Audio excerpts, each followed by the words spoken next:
Hello, and welcome to another Inspiral Wellbeing Toolkit episode. So if you've watched all of the others, then I'm probably not going to explain what these are all about. Yeah, so basically so go you'll back have to and go watch and the watch others. them all, yeah, because that's when I say all the good stuff, isn't it, about what it is. So, but actually, if you haven't seen any of the others, then please do go back and watch, because we've had some great speakers, haven't we? And Yeah, we have. some really interesting topics. So please do check them out if you haven't already. And if you don't know who we are, this random person here is Matt. Hello. Oh, and I'm Krysia. He's mine. Yeah, so hello, and we run the Inspiral group, which is in Cambridge. So today we're going to be talking to a guest who is a transformational therapist, and uses a process that she's developed actually called inner freedom therapy. Yep. And it's incorporating a number of things: NLP and hypnotherapy, past life regression, future life progression, even life between lives. So that sort of sounds quite interesting, doesn't it? So, but she also teaches clinical hypnosis, and she's taught all over the place at, I think I'm right in saying, universities, including Cambridge. And Oxford. Where we're based, and Oxford as well. The opposition, yes. Indeed, absolutely. So, also, more importantly, she's been to Inspiral a number of times. And I think probably maybe 3 or 4 times and done talks. And in fact, somebody posted a memory on our Inspiral Facebook page of one of the talks that she really, really enjoyed from 4 years ago. And it was the talk that Lorraine Flaherty gave. So here she is. Welcome, Lorraine. Hello. Sorry, I get very excited. So I clap like a penguin because I'm so excited. Sorry. I sit on my hands now, sorry. He'll tell me off. Lorraine, hello. Hello. Hello. How are you? You look so well. You look amazing. Yeah, I'm doing pretty good, considering all the crazy that's going on. You have the most incredible halo. It's glowing. You are glowing. What an amazing aura you have behind you. Yeah, well, that's one of my mandalas. So they've decided to make themselves seen. Yeah, Indeed. Well, we're going to be talking about those in a minute. We are, absolutely, because the last time you came to us, you actually ran a mandala workshop, didn't you? You did. In fact, this is one I made. It's not as good as yours, but it has its own significance. Yeah. So.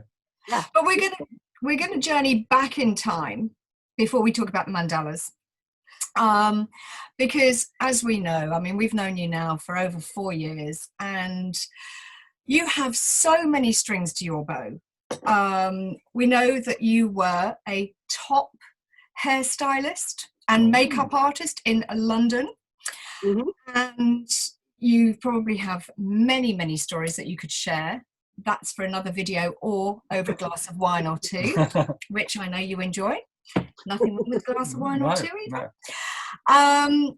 And from hairdressing to becoming a past life regression therapist. Can you just tell us a little bit about that journey that took you to where you are now? Yeah, absolutely. I think I was born as one of those kids that asked why all the time. I was one of those really annoying ones, but it wasn't just it wasn't simple whys. It was like, why are we here? What's the purpose of life? Why have I been born into this family? Why do things that people tell me not make sense? Why can I see things that other people can't see? So I knew from an early age that there was more to the world than we were taught and that we were seeing. Mm-hmm. And I was really confused as to why other people couldn't see it. So my whole life has been about trying to explore those other realms and trying to find answers to those questions, the big, big life questions. Why are we here? What is the purpose of life? And a really big one growing up was, why is it that some people have to really suffer?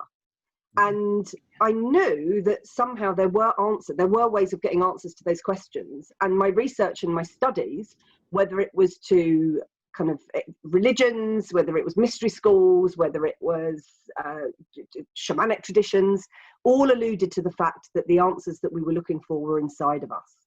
Yeah. And so that was the driving search to find the way. So studying meditation, studying shamanic work, studying all sorts of healing, And eventually, when I was searching, I knew I had this real feeling that there was something I was meant to find. And I almost accidentally on an NLP course was introduced to doing hypnosis. And it was the light bulb moment. It was the moment when I found the tool that I could use to get the answers to those questions. So it was, yeah, and that was 20 years ago. Wow. And you actually, you were an assistant, weren't you, for Richard Bandler and Paul McKenna? I was, yeah, for about 7-8 years. Yeah, volunteered. And I think they would do maybe 10 or 11 seminars every year. And I would just go along as an assistant because we learnt so much. I was going to say, couldn't they afford to pay you? Well, it wasn't that. It was just that we learnt so much. Well, I mean, of course they could, but we were really happy to be there because it was different every time. And actually, for us, the learning and for me, just the watching, the delegates that would come in, they were usually 7 days or 10 days. And the energy in the room to start with, that would be anticipation and a bit scared, not knowing what was going on, to see the transformations in these people as they went through the processes. And by the end of it, you know, the energy in the room, because it was quite often many hundred people, it was so exhilarating. And you just saw these people transform into almost, some of them almost different people. You know, they'd left their phobias behind, they'd left their bad thinking behind. So it was very inspirational. That was, yeah, it was a joy to be there, actually. So we were all quite happy to just volunteer our time. Yeah, incredible. Yeah, what an amazing experience. So do you still use sort of clinical hypnotherapy, or would you say that most of your time now is specializing in past life or future life work? Yeah, I mean, when I first started, I was doing the very clinical hypnotherapy. And as you said, I teach it to doctors. So, you know, there's definitely that side of it. But the esoteric stuff, the more, if you might call it, the out there stuff, was sort of my guilty pleasure at the beginning. But it was only when I started to really explore that side of the work that I realized actually the healing was so much more profound and people got so much more out of it, because we're able to access the realm of the unconscious, which is just such an incredibly rich treasure chest of so much, you know, incredible information. And so rather than just going in and changing a habit or changing a behavior, you know, my why questioning came into play, because I'd want to know why it was that people had these problems, not just what the problem was. And so being able to go in and look for the root of the problem, whether it is in a past life or whether it is something that was agreed in the space between lives. So that is definitely, you know, that will be my area of speciality now. Mm-hmm. And that is what past life regression does, is it, as a therapy tool, it enables you to go back and find the roots, cause certain behaviors out. Okay, that's interesting. So that's where it kind of diverges from regular clinical hypnosis. Yeah, absolutely. And it's very interactive because my clients actually go back and relive the experience. So they will go back and actually recall and remember as though they're there reliving the life. And, you know, my job as the guide is to help them to uncover the sort of the areas that are causing them blockages in their current life. Right. And there's usually a kind of parallel, that something will have been a problem that will be repeating because they didn't resolve it the first time, so they've had to come back and do it again. So when you find out where it started and why, and a lot of my work is to do with what we've agreed to as a soul in regards to being challenged and tested. So we've all signed up for something, you know, here in this school of earth, to actually to grow, to evolve, and to do that you have to be tested. But sometimes the tests don't get completed, and so they spill over. So if I had a client recently who had signed up to experience unbelievable suffering, which was quite a, you know, intense one, and you know, she'd been doing that in this life and the lifetime that she went into, but she died in her previous life feeling like a failure because she hadn't really achieved anything. The life had just been so miserable. So it was such a revelation for her to find out that, well, that's what you were meant to do. You were meant to suffer. So you've done it. You've ticked the box. So instead of feeling bad about that life, actually you now need to celebrate it and acknowledge that because you've ticked the box, you don't have to do it anymore. So we were able to sign off on that lesson And then she was able to upgrade it to get permission to experience, actually, I think it was joy and happiness and love and, you know, much more beneficial things. Oh, phew. Right. Well, that's something. Exactly. She sounds like she deserved that. I mean, thinking about past life regression, and there's obviously been so much talk about what it can do, as you hear lots of examples of it in mainstream.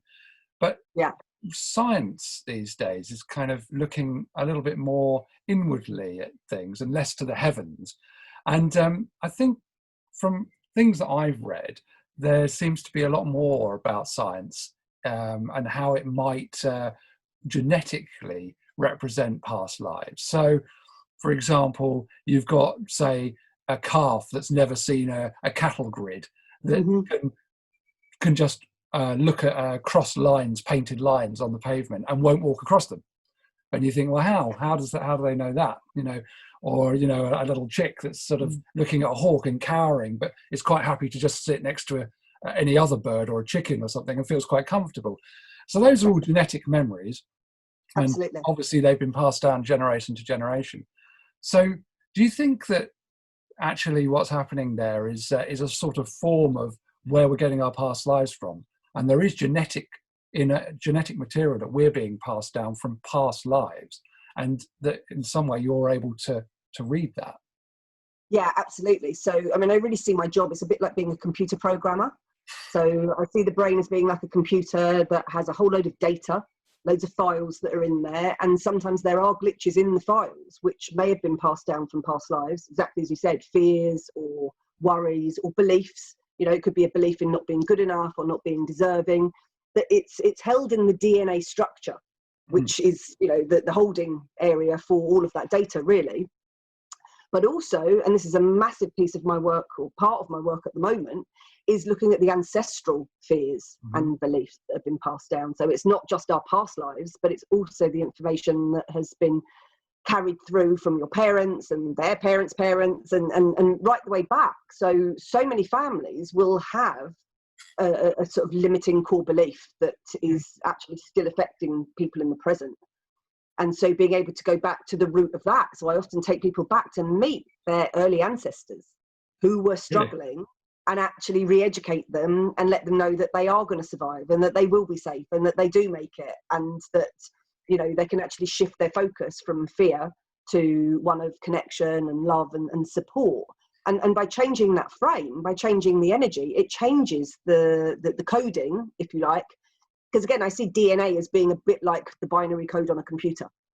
So it is a system of information. So if you go in and you take out the distorted part and you replace it with something healthier like that, like a new belief, then it does actually have a huge impact. And I mean, Dr. Bruce Lipton has you know, done a lot of research into this. So, you know, science and spirituality are fantastically now starting to come together in this. They are starting to recognize, and I think now they've realized that what they've been calling junk DNA for a really long time, because that's code for we don't know what it is. So absolutely.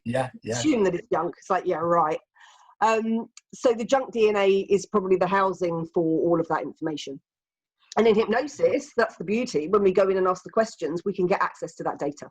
Yeah. In fact, I've been doing a lot of ancestral work and healing on the ancestral lineage, and it has been incredible.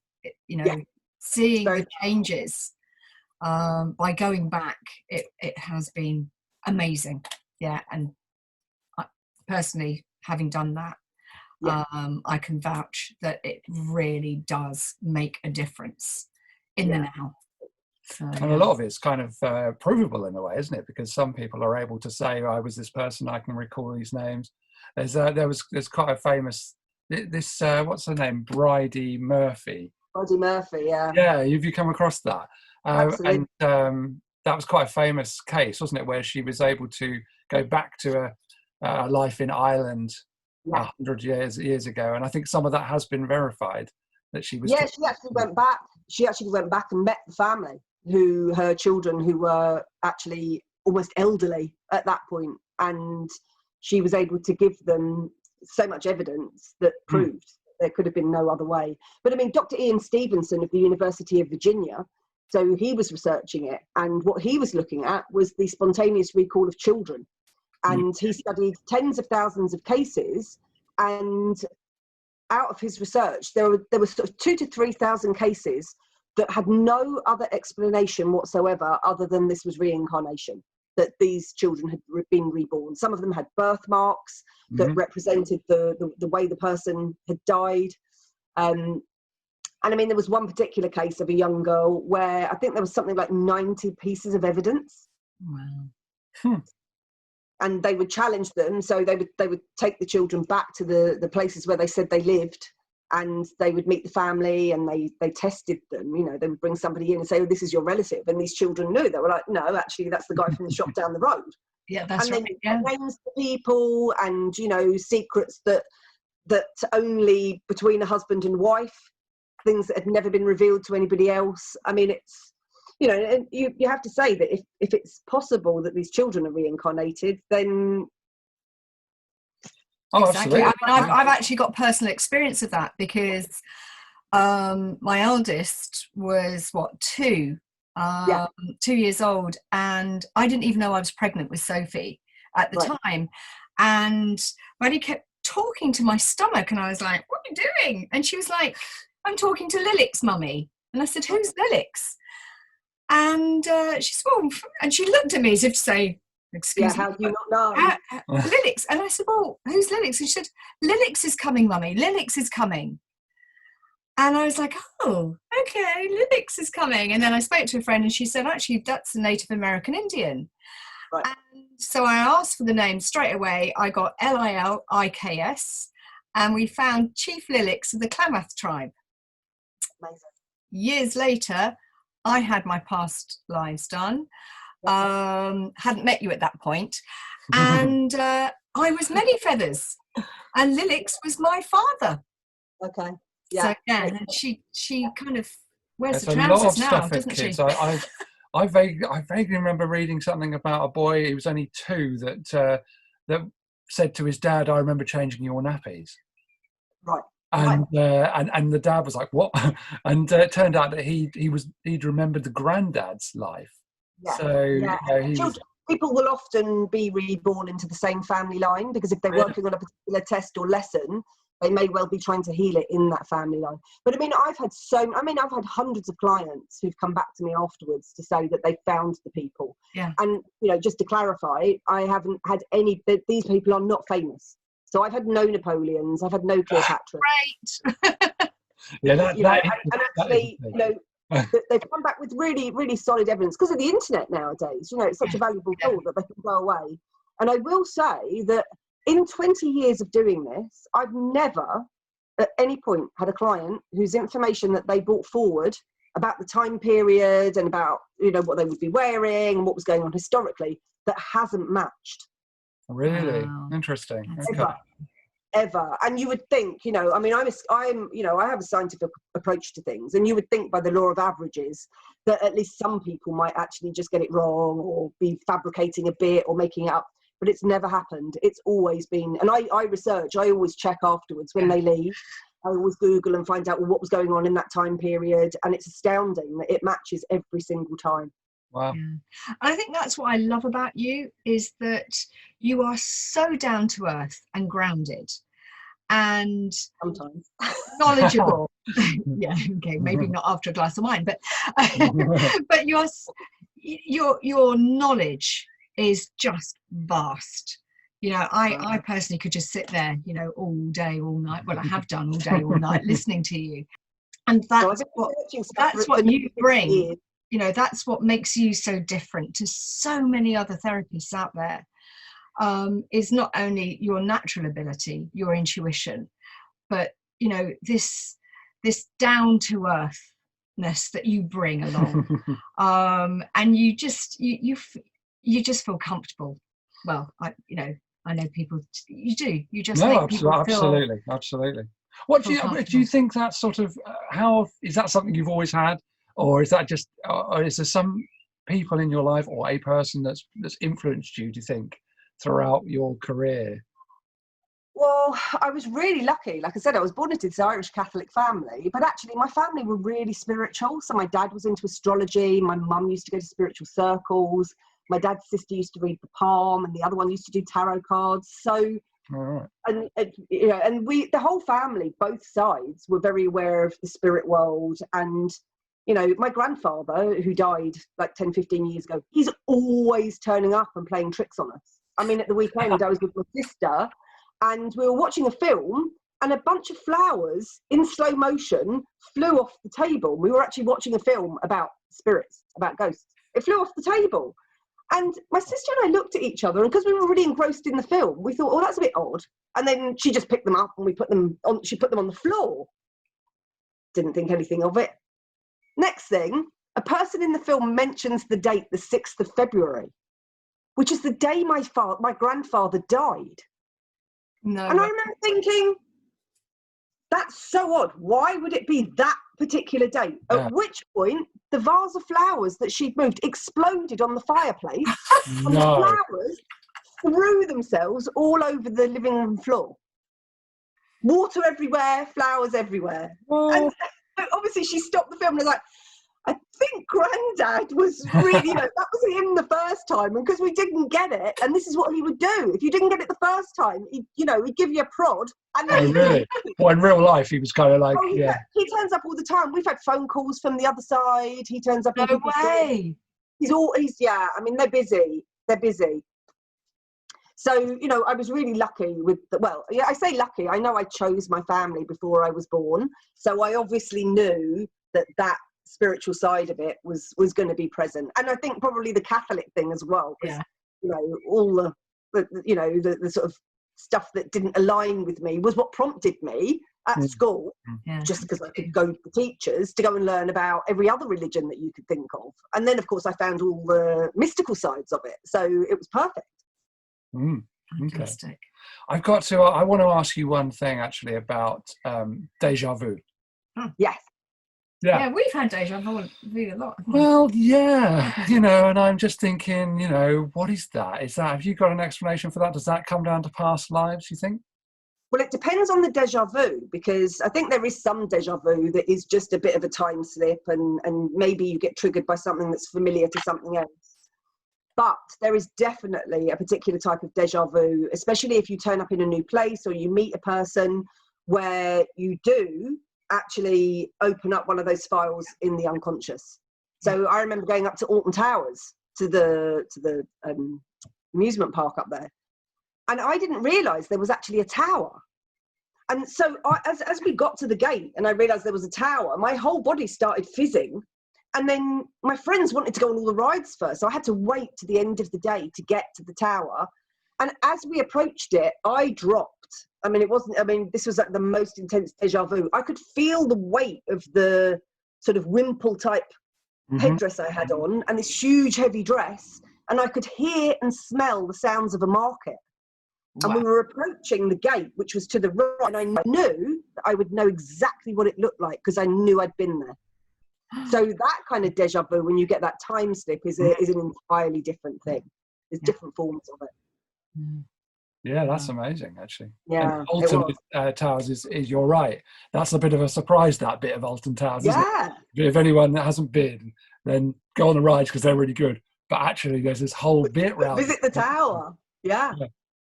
You've got a good memory. I've been a couple of times. You know? What can I tell you? You know. I mean, have you ever met somebody and thought, I know you instantly? I know you. I don't know where I know you from. Besides you. Yeah. Okay. Yeah, it happens all the time. It does happen all the time. And again, I think, you know, I always say to people, when you have those moments when you meet somebody and you absolutely categorically know that you've known, it feels like you've known them forever, then you have, you know, and the chances are these people are probably part of your soul family, or they're probably part of your soul group. And we come back with the same souls time and time again. We volunteer to help each other with our lessons and with our tests. So yeah, we've definitely had many lives before. Exactly. And in fact, we felt that since. And there's a really funny, strange thing that I always, Matt, when we met, we were going on holiday, and he said, "Oh, I really fancy a cruise." And I was like, "No way, no way. Are you going to get me on any kind of Right. boat, whatever? I'm not going on a cruise." And he kept asking. I was like, "No way." Anyway, I've got to show you. I think I Sorry, know what's I'm going to coming. really embarrass him now, but that's good. That's good. Look, okay, can you see that? Oh yes, I remember that picture. Okay, he's just got to grow that a bit longer like that. Look at that. Okay. Yeah, that's amazing. That's definitely you, Matt. Okay. Now you kind of like have to look a bit mean and moody as well. Yeah, like that's it. That's the look. And they've got the same bump on their nose, Right. which is incredible. Yeah. And this is Enrique Granados. Okay. Famous composer, pianist, and he died when a German torpedo. Well, yeah, it was a German torpedo, obviously. Torpedoed the Sussex, and they were going off to New York or somewhere for a concert, and he actually drowned trying to save his wife, because they were very much in love. So I think, that was good for you. Yeah, but it's a bit worrying that he was trying to get you back on a cruise. I know. I was like, haven't you learned the first time round? For God's sake. He obviously needs a session with you, Lorraine. Sort him out. Well, no, it's just I made sure I got the old life insurance policy. Yeah. But I suppose it's a bit like getting back on the horse, isn't it? It's like, you don't let the fear get you. Just go do it again. Anyway, swiftly moving on. Sorry about that. These beautiful mandalas behind you. Yes, let's talk about these, because these look beautiful, don't they? Okay, many years ago, it seems like many years ago, I actually went over to yours, walked in for the first time, and went, "Oh, who did all of these?" And you're like, "Oh, I just like churn them out. I stay up all night." These old things. These old things, as you do. And all of a sudden, you get this great big art folder out. "Oh, well, I've just got a few here." A few? It was like A few hundred now. And I said, "Don't you sell them?" "Oh, no, they're just, for me. I just paint them and pop them in my folder or stick them up if I like them." Well, you love them all, but and I was sitting there going, how selfish. Yeah. How selfish. Yeah, I did. I thought they are just incredible. I sat there just looking at them, and then she's like, "Oh, well, I did this one." And I was like, "Take it out of the folder, take it out." They were stunning, but also they moved me in a way that I didn't expect. Just looking at a mandala, I'd never experienced holding a mandala, looking at a mandala in that way. Colouring books, the mandala colouring books hadn't really kind of exploded into the shops. You were at the forefront of it. Of this big mandala, you were this mandala movement. And I was thinking, hang on a minute, you have such an incredible gift. So it took a few years, but you finally came with a large suitcase at the time. Very large suitcase. I've melted several suitcases. I went home with our suitcase because she'd actually broken the suitcase that she came with all of her stuff. And it was one of the best groups that we've had. We had the best evening. It was lovely. There is actually a video. There is a video which we will share. It will be on the YouTube site. So check it out, because you took us into a meditation to open up our creativity, which at the time I didn't think it existed in me. Most people don't. It's usually bashed out of people when they're at school. Yeah, they're usually told they can't draw or they're not artistic. Right. And then it's a program that's running in the mind. So. And then after that, I kept thinking, why do I think I'm not a creative human being? Yeah. I am creative. I've created life. Yeah, absolutely. We are creators. Yeah. And, art is just one part of that creation. Yeah. But you really have a gift. Tell us a little bit about the mandalas. What do they, how, that's mindfulness presumably at the heart of it, is it? It is essentially, but I mean, mandalas have been in use since the 4th century, and they're used as they're a symbol for the cycles of life. Yeah. And Jung talked about them as being a symbol of our divine aspect, and he talked about the fact that when we get to a certain level, that actually, you know, expressing that divinity through the mandala is a sign of evolution and growth. And you know, for me, they are, I mean, the process of creating them is a meditation in itself. And so again, it's been, I have created many in the you know, in that lockdown period, there's been many created. But you know, it's a beautiful joy because there's so much repetition in there. So you are creating something that is beautiful and you're meditating. But because, and certainly in the workshops, you know, I get people to either use powerful mantras, to chant, or to meditate, go within and actually access their higher self to find a feeling of joy or a feeling of bliss or a feeling of success or whatever good feeling you want to find, and then instruct higher mind to create a symbol or to choose the colours or to just get a sense of what that mandala will be, so that it's kind of out of the logical mind. You know, you're using the right brain creative aspect of the mind to do it. So that then when you create, it almost feels like it's out of your hands, you know. And I'm sure, Matt, with your one, you know, the symbols that you put on there, each one, they all mean something. So it could be part of the memory that you accessed. Absolutely. Or, you know, and sometimes people will just do shapes, or sometimes it will be colours, and sometimes they, you know, they become very intricate and there's a lot of detail to them. And the beauty of it is that there is no right or wrong way. Yeah. And actually, that, you know, what I found recently is I've been working with children to do them. And again, you know, a lot of my friends are really quite grateful because at this time when they're desperately trying to find things to keep them occupied, you know, you give them a piece of paper with a circle in it and a few pens, and they can be there for hours just doodling and just creating these things. So they have so many benefits. And of course, once you've created the image that's based on your joy or your bliss, when you look back at the mandala the next time, it's a trigger. It's a reminder of that positive state. So actually just looking at them and, you know, being in that energy. And as you said, Krysia, so, you know, different ones, you know, they can actually be really quite powerful to gaze at them. Yeah. Yeah, because in fact, years ago, I think we were creating mandalas. Do you remember spirograph? Yeah. So that was very, you made all of those patterns, didn't you, in a circle? That's right. Too young to remember spirograph. Sorry.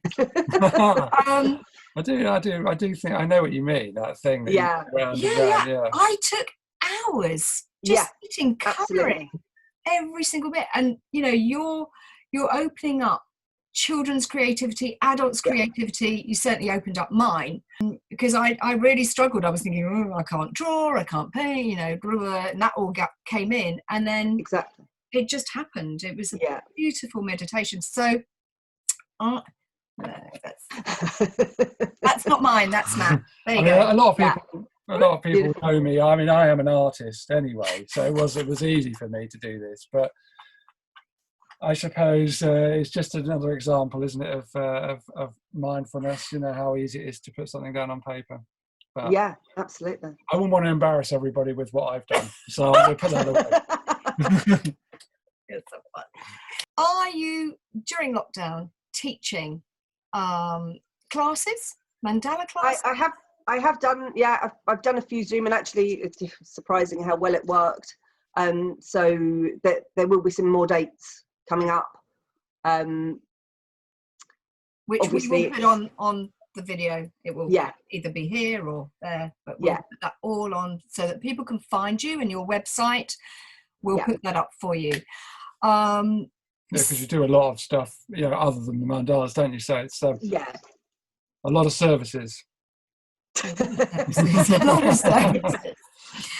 Because not only that, I mean, it's a bit raggedy. Can you see? Look, can I just say, the edging has come off. Can I just say, it's looking a bit thumbed. Well thumbed. Good to know that it's been well used. Yeah. So we'll put details of your book up. Okay, thank you. I've got one. He's got one too. His and hers. His and hers. Make excellent Fantastic. Father's Day presents. Father's Day is coming up. So very good. They are very, very good. Actually. Very, very good meditation tapes. So for people in lockdown at the moment, Lorraine, can you offer any sort of self-hypnosis tips for those who might be struggling? I, for one, I'm actually struggling with going out again. Okay. Yeah. Because, you know, I've got this little sanctuary here with my fam.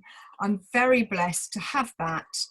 But now it's like, oh, actually, I don't want the rivers to be cloudy and dirty again. I want the dolphins to swim in the canals in Venice. So I've kind of got that going on a bit.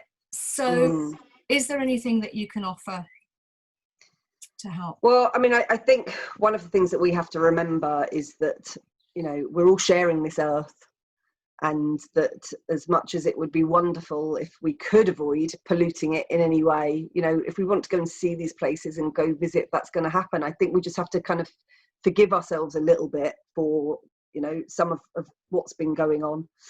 But probably the best way to do it is in self-hypnosis is to just start to imagine that you are out and about with people, and that you are going to places, and that you are starting to get used to a world where there are people around. Because I know a lot of people are feeling that way. You know, you see it outside where people are a bit, don't come near me. And so the imagination is a really, really powerful tool. It's the best way to do it, is to just, you know, take a few minutes in the morning when you wake up, or just before you go to sleep at night, to actually just in your mind go out of the house, get in the car, or, you know, however you travel, and start going to places and start imagining that you are interacting with people. And I mean, so I've been using it when I've been doing my Zoom sessions with people, is to ask them, well, look, if there's anywhere in the world that you'd like to go, where would that be? And I've been taking them there.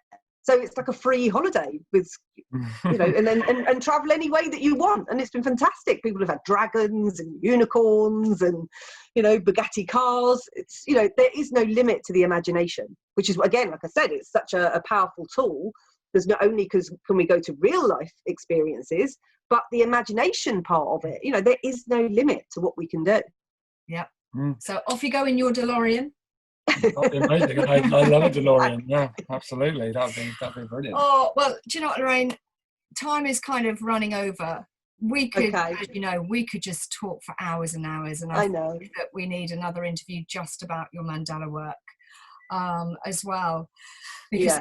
Can I just say that there is a free, if people want help in doing the relaxation, or they want an idea of how to do it, so that if they do it, you know, once with mine, then they can take it off and do it themselves. There's a free, if they go onto my website and click on the media link, there's a drop down box. There's actually two. There's a stress management or deep relaxation, which just takes them to a safe place. And then there's actually a positive past life recording on there as well. So it's not a therapy one. It only takes people to get a glimpse of a good life where they had resources and skills. Oh, bless you. Thank you so much. We'll be on that. Yeah. Well, and is that online, did you say? Yeah, on my website. Yeah, if they click on the media link. Yeah, just saying that. I just didn't know whether it was on your website or, you know, you could download it from somewhere else. But that's fine, because I'll put it at the bottom there. So that's good. So now we're going to ask you some really deep and meaningful questions. Okay. But yes, careful, because a lot of our guests have crumbled at this point. Yeah. It's just become too much for them, isn't it? It has. So, first question: what's your favourite colour? Purple. Purple. There you go. And has it always been your favourite colour, or is it? Black was my favourite colour, but I've sort of, you know, I was a goth back in the day, so, you know, it evolved to purple. Yeah. It is between purple and midnight blue. That's very goth. That's very goth. Yeah. You know, some habits die hard, really. Well, let's go for another taxing one, shall we? I'm going to go with the last film that you watched. Savia. Savia. Savia. SAAVIA. YIA, something like that. Anyway, it's an Indian film, and it is beautiful. It's a story of love that is unrequited and innocent, and various different versions. But the setting of it's filmed around the time of Eid, which is the celebration of light. But it's almost a cross between animation and real life, because the setting it looks a bit like Venice, actually, because it's all canals and lakes. So, but it's very mystical looking. So it was really quite beautiful. Oh, wow. I'll have to check them out. That is definitely one to Google. Okay. I'll Google you the name. I may not have spelt it right. Okay, we'll put that up afterwards. Next one. Your favourite place to hang out in London? Soho, definitely. Yeah. No explanation required. Yeah. Soho. Busy Lady Bingo. Don't Busy bother Lady going. Bingo. I'm sorry. Absolutely. If Lorraine's going and you see her there, okay, don't even bother paying your £1, because she wins every time. I've never known anyone to win everything. Every time. Not just the first time, but lots of times. Busy Lady Bingo. That is brilliant. Busy Lady Bingo. Brilliant fun. Yeah, we'll put a link up to that as well, shall we? Because we like her, don't we? Yeah, so, we do like we that. do. I'm going to go favourite band. This would be. Is this going to be one from the goth days? Is this going to be like a Cure thing, or are you? Current. Does it have to be a band? Current favourite band that makes you. No, because my favourite, the overall favourite would have to be Elvis. Yes. Classic. Yes. Elvis. And of course, we know you're also a Henge fan. And Henge. If it was going to be a band, it would be Henge. Absolutely, no question. Henge, best band in the world. Henge. We're also here to save the world. Absolutely, Yeah. aren't we all? Indeed, yeah. We're all there. Well, why don't you do one more? One more. Okay, really deep and meaningful. What are you having for dinner tonight? I am having a aubergine and mozzarella pasta. Oh. And are you cooking that yourself? Yes, I have enjoyed cooking so much. I'd forgotten that I was not blowing my own trumpet, but that I was actually quite a good cook.